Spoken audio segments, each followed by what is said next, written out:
आज exercise 4.3 discuss कर लेते हैं। 4.3 और 4.4 बहुत छोटी एक्सरसाइजेज हैं, डिटर्मिनेंट बेस्ड। तो कंसेप्ट हम पहले ही कर चुके हैं कवर, जिसमें कि हमने बोला था कि एरिया ऑफ अ ट्राइंगल कैसे निकालेंगे, कंसेप्ट 2। तो ये डिटर्मिनेंट्स कंसेप्ट 2 में जो भी फॉर्मूले हैं दैट वो हम यहाँ पे यूज़ करने वाले हैं। तो पहला क्वेश्चन है कि हमें एरिया ऑफ ट्राइंगल निकालना है विद अ गिवन वर्टिसेस दे रखे हैं, 3 पॉइंट दे रखे हैं बेसिकली ए बी सी। तो या x1 y1 x2 y2 A B C हैं, राइट। ये पॉइंट x1 y1, ये x2 y2 x3 y3। तो एरिया क्या होता है? एरिया तो ट्राइंगल का half of determinant of this value. Determinant कैसे बनेगा? x1 y1 1, x2 y2 1, x3 y3 1। तो डिटर्मिनेंट आ गया, इसका एरिया निकाल लिया। डिटर्मिनेंट निकालना हमें आता है, तो डिटर्मिनेंट का वैल्यू इसे ओपन कर दिया यूजिंग फर्स्ट रो। हमने देख लिया यहाँ पे 0 है, तो 1 इंटू 0 माइनस 3, तो 0 इंटू 1 0 जाएगा ये तो, और ये हो जाएगा -3, तो -3 आ गया। 1 इंटू -3, ये 0 का कोई वैल्यू नहीं आएगा। 1 के लिए 18, तो 18 माइनस 3 15, 15/2 स्क्वायर यूनिट्स हो गया, क्योंकि एरिया तो स्क्वायर यूनिट्स में आएगा। सिमिलरली सेकंड पार्ट दिया हुआ, सेकंड पार्ट में भी 3 पॉइंट दे रखे हैं, तो तीनों पॉइंट यहाँ लिख लिए। x1 y1 1, x2 y2 1, x3 y3 1, right. और इसका एरिया निकाला, तो एरिया हमारा आ गया इसका 47/2 स्क्वायर यूनिट्स। ठीक, ये तो रफ वर्क है, दिखा रखा है रफ वर्क। तो कैलकुलेशन बेस्ड है, तो रफ वर्क आप कहीं कर सकते हो। ओके, थर्ड पार्ट देख लिया इसका। Again we are given 3 points, x1 y1, x2 y2 और x3 y3 1। इसमें हमने ऑगमेंट कर दिया यहाँ पे, तो इसका एरिया निकाला, तो एरिया तो इसका नेगेटिव आ गया। अच्छा, एरिया तो नेगेटिव हो नहीं सकता, तो हमने उसका मॉड्यूलस ले लिया, हमने उसका वैल्यू ले लिया। ठीक है, वैल्यू कितना आ गया? 15 स्क्वायर यूनिट्स, क्योंकि एरिया तो पॉजिटिव ही होगा ना हमेशा, एरिया को हम नेगेटिव नहीं कह सकते। तो हमने उसका वैल्यू ले लिया। अब क्वेश्चन नंबर 2 देख लेते हैं। हमें 3 पॉइंट दे रखे हैं A B and C, A B and C, जिसका x1 y1 x2 y, B point का xy कोऑर्डिनेट, सी पॉइंट का xy दिया हुआ है। और हमें बोला कि ये तीनों पॉइंट कोलिनियर है। कोलिनियर का मतलब दे आर इन अ लाइन। अगर ये पॉइंट तीनों लाइन में होंगे, तो इसका मतलब ये क्या कोई ट्राइंगल बना पाएंगे? इनसे ट्राइंगल तो बनेगा नहीं। तो इसका मतलब एरिया क्या आ जाएगा? 0 आ जाएगा। तो हमने फिर जैसे लिखते हैं, हाफ बाहर लिखा डिटर्मिनेंट लेने के लिए। अंदर डिटर्मिनेंट के लिए x1 y1 1, x2 y2 1, x3 y3 1, और इसका एरिया जो आना चाहिए वो 0 आना चाहिए। तो देख लेते हैं इसको। अभी डिटर्मिनेंट सॉल्व करना है बेसिकली, तो हम इसे स्प्लिट भी कर सकते हैं। बहुत सारी प्रॉपर्टीज हमने पढ़ी है। यहाँ हमने कॉलम 1 और कॉलम 2 को ऐड कर दिया और रिजल्ट को पुट कर दिया कॉलम 1 में। तो a plus B plus C, a plus B plus C, a plus B plus C. यहाँ से हमें दिखाई दे रहा है कि a plus B plus C तो बाहर कॉमन आ गया, और अंदर 2 कॉलम्स सेम आ गए, तो डिटर्मिनेंट का वैल्यू 0 हो गया। तो इसका मतलब इसका एरिया क्या हो जाएगा? अब एरिया 0 है, तो इसका मतलब ए बी सी कहाँ पे होंगे? वो हो गए हमारे पास collinear, they are in a line. Third question, find the value of K. Find the value of K if area is given. तो इसमें हमें एक चीज़ ध्यान रखनी है, ये थोड़ा सा इंपॉर्टेंट है, इंपॉर्टेंट। इसमें जब हम वैल्यू ऑफ के निकालेंगे, तो हम क्या करेंगे? एरिया को पॉजिटिव और नेगेटिव दोनों लेंगे, क्योंकि यहाँ पे अगर नेगेटिव वैल्यू होगी, अगर मान लिया कि हमने एरिया नेगेटिव आया, तो हमने उसे कन्वर्ट करके पॉजिटिव दिखाना होगा, और पॉजिटिव होगा तो पॉजिटिव ही होगा। तो हम दोनों वैल्यूज लेंगे। ठीक है, एरिया जो आएगा, और हमें एक पॉइंट निकालना है। अगर हमें कोई पॉइंट निकालना है, पॉइंट का कोऑर्डिनेट निकालना है, तो जो एरिया होगा उसे प्लस माइनस दोनों लेंगे, ये ध्यान रखना है। तो इसका एरिया हमें निकालना है, तो half times x1 y1 1, x2 y2 1, x3 y3 1 is equal to half times, हम इसका डिटर्मिनेंट निकाल रहे हैं, तो डिटर्मिनेंट का वैल्यू के अंदर जो आया k इंटू -2 +1 इंटू 8, 2 को इधर ले गए हम, तो ये हो गया 8। अब हम दोनों वैल्यू लेंगे +-8, ठीक है ना। तो यहाँ से हमारी k की 2 वैल्यूज आएंगी, k की वैल्यू 0 भी आ गई, k की वैल्यू 8 भी आ गई। तो ये सही तरीका है, ये इंपॉर्टेंट पॉइंट है। प्रैक्टिस के लिए एक और क्वेश्चन दिया हुआ है इन्होंने। अगेन फिर वही लिख लिया, half x1 y1 1, x2 y2 1, x3 y3 1, और हाफ को इधर ले गए, तो हमने दोनों प्लस माइनस यूज कर लिया फॉर कैलकुलेटिंग k। तो k का वैल्यू आ गया 2, 8 और 0, ठीक है। तो इसका मतलब जो ये पॉइंट होगा अल्टीमेटली, तो ये पॉइंट में 0 0 भी हो सकता है, 0 8 भी हो सकता है। सिमिलरली यहाँ पे k का वैल्यू 0 0 भी हो सकता है, 0 8 भी हो सकता है। तो एरिया हमारा सेम आएगा। तो ये हो गया क्वेश्चन नंबर 3, ठीक है। अब क्वेश्चन नंबर 4 देख लिया। ये तो हमें लाइन निकालनी है, equation of a line, equation of a line. ये लाइन है, तो इसका इक्वेशन निकालना है। तो इसका इक्वेशन सिंपल सी बात है, जो कि हमारे पास डिटर्मिनेंट आएगा, क्योंकि लाइन तो 2 पॉइंट से पास करती है। तो जो भी डिटर्मिनेंट आएगा उसका वैल्यू 0 होगा। तो अगर इसे देखें, लिखना कैसे है इसको, डिटर्मिनेंट निकालेंगे। तो डिटर्मिनेंट में तो हमारे पास 3/3 का डिटर्मिनेंट बना रहे हैं, तो ऊपर तो सिर्फ एक्स वाई लिखा हुआ आएगा, बिकॉज हमारी इक्वेशन ऑफ लाइन कैसे होती है, ax + by = c। तो x y1, सेकेंड लाइन में हम x1 y1 और 1 ले लेंगे, और थर्ड लाइन में x2 y2 और 1 ले लेंगे, और डिटर्मिनेंट को इक्वल टू 0 पुट कर देंगे। तो फोर्थ क्वेश्चन में फर्स्ट दिया हुआ इक्वेशन ऑफ अ लाइन निकालें, use joining x1 y1 and x2 y2। तो equation of a line determinant लगा दिया यहाँ पे, x y1 1 2 1 3 6 1, 1 2 1 3 6 1। इसका वैल्यू 0 निकाला तो y = 2x आ गया। इक्वेट कर दिया सिर्फ, y = 2x। Similarly second part में भी इसको इक्वेट करेंगे, तो ये वैल्यू आ गया x - 3y = 0, या x = 3y, ठीक है। इतना ईजी। लास्ट क्वेश्चन देख लेते हैं, फिर वो प्रैक्टिस ही है सिर्फ। If area for triangle is 35 square units, area कितना है, 35 स्क्वायर यूनिट्स है। एरिया तो स्क्वायर यूनिट्स में ही होता है। With vertices 2 -6 5 4 and k4, then k is, तो ये तो पहले भी निकाला था, हमने आपको बताया था कि दोनों चीज़ें लेंगे। अगर हमें कोई पे भी k निकालना है, कोई भी एलिमेंट निकाले डिटरमिनेंट के अंदर x1 y1 x2 y2 x3 y3 से, तो हम क्या करेंगे कि यहाँ पे जो एरिया वाला जो वैल्यू है, जो वैल्यू यहाँ पे जनरेट होगा, वो वैल्यू पॉजिटिव और नेगेटिव दोनों लेंगे। तो यहाँ पे लिखा हुआ है, बार बार बोल रहा हूँ, ये एक इंपॉर्टेंट पॉइंट है, अदरवाइज आपका आंसर में हाफ मार्क्स मिलेंगे। तो एक बार पॉजिटिव लेके के निकाल लिया, एक बार नेगेटिव लेके के निकाल लिया, तो के का वैल्यू आ गया -2 एंड 12, और ये इसके डी पार्ट में आ रहा है, तो डी इज द आंसर। चलिए अब इसका रोल कर लेते हैं एक्सरसाइज 4.4 पे, उसमें भी 4-5 क्वेश्चन है।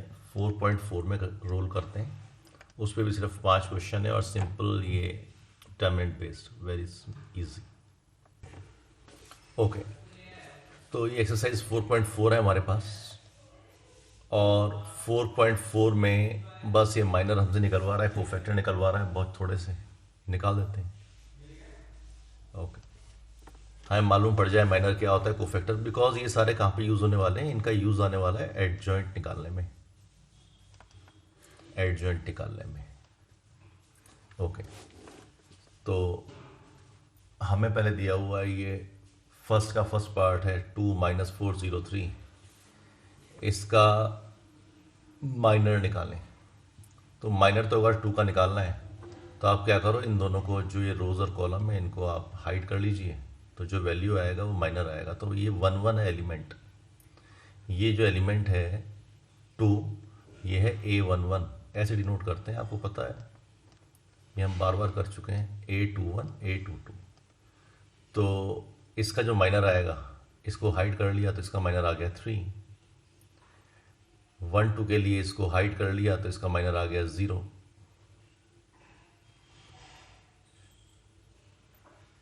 ठीक है। अब 1 1, ओके, तो इसका माइनर 1 2 का आ गया 0, 1 2, तो ये गलत लिख दिया यहाँ पे, सॉरी फॉर इट। नहीं 1 2, हाँ माइनर 1 2 का तो 0 आना चाहिए ना, 1 2 का माइनर 0 आना चाहिए, तो यहाँ पे गलत लिखा हुआ है, सही करते हैं इसको अभी। तो ये माइनर 1 2 का तो -4 नहीं आएगा, sorry for it, human error, ये आ जाएगा 0। इसे सही कर लिया, ठीक। अच्छा M21 एक बार देख लेता हूँ, ये भी गलत हो गया होगा, तो ये भी गलती से गलत हो गया, सो ये आ जाएगा -4, क्योंकि 0 के लिए इसे हाइड करेंगे तो -4 आ जाएगा, ठीक है। तो इसे और थोड़ा सा सही करना है, -4, और इसका तो ये A22 है, तो इसका तो 2 ही आएगा, इट इज़ करेक्ट, ये ठीक है। फिर कोफैक्टर क्या होता है? कोफैक्टर तो होता है कि -1 की पावर i प्लस जे, तो इसके लिए i प्लस जे कितना है, 1 + 1 2, तो -1 का स्क्वायर, तो ये तो वैल्यू 3 आ गया, ठीक है, कोफैक्टर से ही आ गया हमारे पास। देन A12 निकाला, तो A12 का वैल्यू कितना आ गया, -1 इंटू इट्स माइनर यहाँ पे सही लिखा हुआ है, it is equal to 0। A21 निकालना है हमको, तो A21 का वैल्यू कितना आ गया, -1 इंटू -4, तो ये आ गया वैल्यू। और A22 का वैल्यू, क्योंकि 1 की पावर पॉजिटिव हो जाएगा, 2 + 2, -1 की पावर पॉजिटिव हो जाएगा, -1 की पावर में अगर यहाँ पे लिखूँ -1 की पावर 4, तो ये तो पॉजिटिव है, इंटू 2 इज इक्वल टू 2, तो ये तो फर्स्ट पार्ट हो गया। सेकंड पार्ट देख लेते हैं, ABCD, फिर यहाँ पे एक बार चेक करना पड़ेगा मेरे को, कहीं गलत तो नहीं लिख दिया। ए का जो माइनर होगा वो कितना हो जाएगा, D, करेक्ट।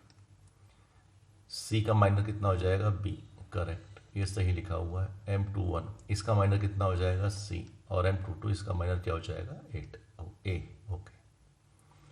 अब इनके हमें क्या निकालें, कोफैक्टर्स निकालें। कोफैक्टर का मतलब क्या होता है, कोफैक्टर क्या होता है, -1 की पावर i प्लस जे, अगर एलिमेंट ai है, कोफैक्टर ऑफ लेटर से aij इनटू माइनर, ठीक है। तो ये वैल्यूज आ गई हमारे पास। A11 cofactor of first element is equal to D आ गया, सेकेंड एलिमेंट -B आ गया, थर्ड एलिमेंट बिकॉज -1 की पावर क्यूब है तो ये तो -C हो जाएगा, और 2 इज इक्वल टू A आ गया, ओके। अब सेकंड क्वेश्चन दिया हुआ है हमें, इसमें भी एक हमें डिटर्मिनेंट दिया हुआ है, इसमें भी हमसे माइनर पूछ रहा है सेकंड क्वेश्चन में। तो पहले तो माइनर्स निकालेंगे। माइनर का मतलब, अगर मुझे इस एलिमेंट का माइनर निकालना है, इस एलिमेंट का माइनर निकालना है, तो क्या होगा, मैं इसे हाइड कर लूँगा, और हाइड करके जो भी डिटर्मिनेंट बचेगा उसकी जो वैल्यू आएगी 1 × 1, तो ये आ गया 1, ये 1 2 है, it is A12, small a12। अगर इसका माइनर निकालना है तो इनको हाइड कर लिया और डिटर्मिनेंट निकाल दिया और बची हुई वैल्यू का। तो ये वैल्यूज हम निकाल चुके हैं। M1 की वैल्यू 1 आ गई, M12 का मतलब इस एलिमेंट के लिए माइनर निकाल रहे हैं, ठीक है, रो वाइज। ये 0 आ गया, फिर हमने क्या निकाला, M13 is equal to 0, M21 is equal to 0। 21 का मतलब है कि सेकंड रो और फर्स्ट कॉलम, इसके लिए माइनर निकाल रहे हैं, तो माइनर का मतलब इसको हाइड कर लिया, इससे पास होने वाली रो और कॉलम इसको हाइड कर लिया, और जो बचा हमारे पास 0 0 0 1, इसका हमने डिटर्मिनेंट निकाल दिया। तो M21 इज इक्वल टू 0 आना चाहिए आपका, M22 चेक करना पड़ेगा आपको, ये M22 and M23 is equal to 0। Although मैंने ये बड़ी केयरफुली किया है इसको, पर हमने देखा कि लास्ट टाइम में एक मिस्टेक मिल गया, तो एनीवे ऐसी मिस्टेक आपको नहीं करनी है एग्ज़ाम में, थैंक गॉड ये एग्ज़ाम नहीं है अभी। M31 इज इक्वल टू कितना आ गया, 0, M32 कितना आ गया, 0, एंड M33 आ गया 1।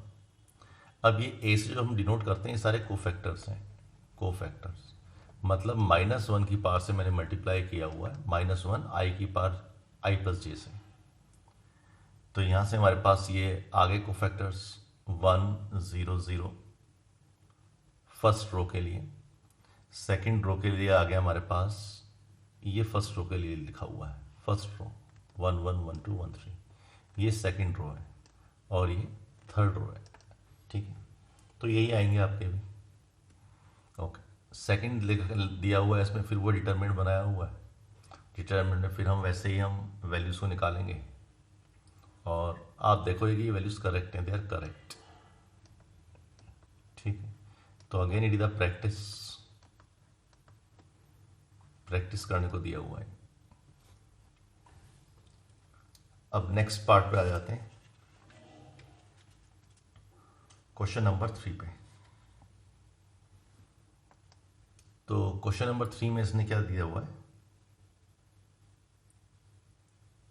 कि डिटरमिनेंट दिया हुआ है हमको, डिटरमिनेंट बोला है हमसे कि वेरीफाई करें। डिटरमिनेंट दिया हुआ है हमको, डिटरमिनेंट देके इसने बोला है हमको कि हम वेरीफाई करें डिटरमिनेंट को कि वेदर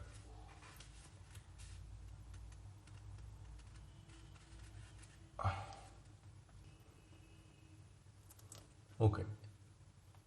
इससे आगे क्वेश्चन नंबर 3 दिया हुआ है इसने कहा कि हमें एक डिटरमिनेंट दिया हुआ है 538201123 और हमसे बोला using cofactors of elements of second row, using cofactors of elements of second row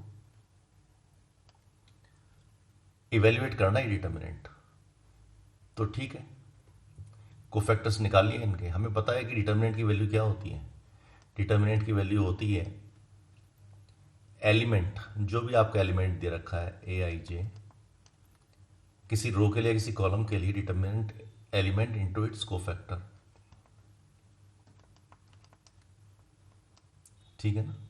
summation किसी भी रो के लिए या कॉलम के लिए अगर हम बात कर रहे हैं तो ये हमारी डिटरमिनेंट का वैल्यू आ जाएगा। तो इसने बोला कि सेकंड रो से आप एक्सपेंड कीजिए। तो ठीक है, पहले इसके हमने क्या निकाली, कोफैक्टर निकाल लिए। 2 के लिए कोफैक्टर निकाले, कैसे निकालेंगे, हमें पता है कि ये तो एलिमेंट क्या है, ये एलिमेंट है ए की बता रहा हूँ आपको, 2 0 1 आप खुद निकालेंगे। ये हमारे पास क्या हो गया, सेकंड रो और फर्स्ट कॉलम आ गई। तो इसका जो कोफैक्टर आएगा -1 की power 2 + 3 that is equal to negative, और इसको फिर हाइड कर लिया तो 9 - 16 -7 आ गया। तो नेगेटिव इंटू नेगेटिव पॉजिटिव हो गया, ठीक है। तो ये A21 आ गया। सिमिलरली हम A22 निकाल लेंगे, A23 निकाल लेंगे और फिर डिटरमिनेंट का वैल्यू निकाल देंगे। तो डिटरमिनेंट का वैल्यू आ गया हमारा 7। तो वो हमें सिखाना चाहता है कि हम इस डिटरमिनेंट की वैल्यू को कैसे भी निकाल सकते हैं। ऐसे उसने यूजिंग, ये 4th क्वेश्चन में बोला हुआ है, using cofactors and elements of the third column. तो इस कॉलम की बात कर रहा है। तो ठीक है, इस कॉलम की बात कर रहा है तो इस हम कॉलम से निकाल देंगे। तो इस कॉलम के हमने कोफैक्टर्स निकाल लिया। अच्छा, ये एलिमेंट क्या होगा, ये एलिमेंट होगा A13। ये यहाँ पे जो एलिमेंट है ये हो गया A23 और यहाँ एलिमेंट हो गया A33। तो इसका मतलब हम कैपिटल A13 निकालेंगे, कैपिटल A23 निकालेंगे और कैपिटल A33 निकालेंगे। तो A13 निकाल लिया, कैसे निकालेंगे, y z को हाइड कर लिया तो आ गया z - y, और यहाँ पे i की पावर क्या थी, -1 की पावर क्या थी, 1 + 3, तो -1 की पावर 4, तो इसलिए -1 ने लिखा है। अल्टीमेटली -1 की पावर 4 तो पॉजिटिव ही हो गया। तो ये ऐसे आ गया। अब ये माइनस जनरेट हो गया 2 3 में, तो क्योंकि हमारे पास -1 की पावर क्या आ गई, हमारे पास ऑड आ गया। A33 निकाल लिया। फिर डिटरमिनेंट का वैल्यू निकालना है, तो भाई ठीक है, डिटरमिनेंट का वैल्यू निकाल लिया, ऐड कर दिया, इन सारी वैल्यूज़ को ऐड कर देंगे, ठीक है। तो उसने हमें ऐड करके फिर हमने ये इतनी सारी कहानी बना दी, इतनी सारी टर्म्स आ रही हैं, YZ²। फिर हमने देखा इसमें कॉमन क्या आ रहा है, तो हमें दिखने लगा इसमें तो कुछ कॉमन आ रहा है, ठीक है। तो कॉमन टर्म्स हमने ले ली। यहाँ पे हमें दिखाई दे रहा है कि यहाँ पे जो YZ वाली टर्म्स हैं, YZ में y - z कॉमन आ रहा है और y² - z² अगर हमें दिखाई दे रहा है, यहाँ पे y² - z² भी दिखाई दे रहा है। बार बार YZ दिखाई देता हो जा रहा है हर किसी टर्म में। अगर आप देखें तो we are having z and we are having y, ठीक। तो बस आपको मैनिपुलेट किया अल्टीमेटली यहाँ पे y square minus z square दिखाई दिया, तो हमने कहा वाई माइनस जेड और वाई प्लस जेड कर लेंगे, वाई माइनस जेड सब में से कॉमन ले लेंगे, वाई माइनस जेड सब में से कॉलम कॉमन ले लिया, तो हमारा वैल्यू आ जाएगा। ठीक है, तो ये वैल्यू आ गया x minus y, y minus z, z minus x. तो ये वैल्यू आ गया x minus y, y minus z और जेड माइनस एक्स। तो अल्टीमेटली ऐसे क्वेश्चंस अगर आपको प्रूव करना हो, MCQ टाइप अगर क्वेश्चन आएगा तो उसमें आप ऐसे प्रूव करोगे, अदरवाइज आप जहां तक इस आंसर को लेके आ सकते हो, दैट आंसर इज परफेक्ट। कोई नहीं बोल रहा आपसे कि आप इस स्टेप तक लेके आओ आंसर, बिकॉज ये तो हमें दिखना चाहिए यहाँ से कि हमारे पास हम कुछ चीज़ों को क्लब कर सकते हैं। होपफुली उससे आप क्लब ना कर पाओ और आप यहाँ तक कहीं पे आ जाओ तो वो आंसर आपका सही होगा। बट अगर हमें प्रूव करना है MCQ में तो हमें थोड़ा सा मैनिपुलेशन और करना पड़ेगा, ठीक है ना, थोड़ा और डीप एनालिसिस करना पड़ेगा, और ये हो जाता है। Again it needs practice. चलिए लास्ट पार्ट देखते हैं इसका, लास्ट क्वेश्चन। तो ये तो प्रॉपर्टी है इसकी, उसने कहा कि डिटर्मिनेंट हमें दिया हुआ है और डिटर्मिनेंट जो होता है और एक कोफैक्टर दिया हुआ है, तो वैल्यू ऑफ लेमडा क्या होती है, वैल्यू ऑफ दिस डिटर्मिनेंट क्या होती है। तो डिटर्मिनेंट तो ये होता है कि रो या कॉलम की बात अगर हम कर रहे हैं तो डिटर्मिनेंट तो निकल आएगा किसी भी रो या कॉलम से, तो element into corresponding cofactor, element into corresponding cofactor, element into corresponding cofactor. तो एक चॉइस डी में आंसर दिया हुआ है इन्होंने, तो आंसर इज डी। तो ये एक्सरसाइज जो थी it was very small, 4.3 plus 4.4, ये तो बस बहुत छोटी सी एक्सरसाइजेज है। Next time will be going to exercise 4.5, देखते हैं उसमें मैं सिर्फ क्या कराना चाह रहा है। ठीक है, so thank you and keep practising.